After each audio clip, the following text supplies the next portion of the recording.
Má lepší techniku než Ronaldinho. A ještě to nemáš zaplý. Nevidím červený světýlko. No jenom, že už je tam napsáno REC. Tak jo, takže...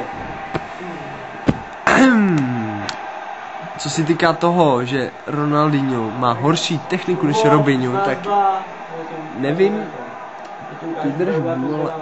nevím, jestli je to opravdu pravda, ale technika je prostě taková věc, kterou má... Technika... Máš tam nějaký heslo? Jo. Technika...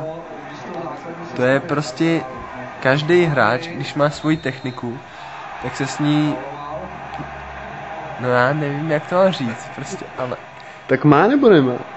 No, každopádně má, ale každý si ji prostě tak přizpůsobí a to pak nejde říct vlastně, kdo jí má lepší nebo tak, ale kdo vlastně tu svoji dokáže tak jako využít prostě líp.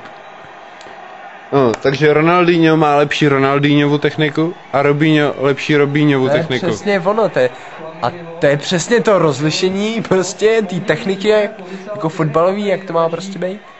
Jako když Honza říkal, jaký je rozlišení české muziky, že kabát, to je alkohol, ale Tři sestry, to je kocovina. A to je opravdu nejlepší rozlišení české muziky. Do píči. Fakt, tak to je. Vlastně je to takový pokyn, aby Thierryho Henryho Chcípni. Že jo? Ne, Henry.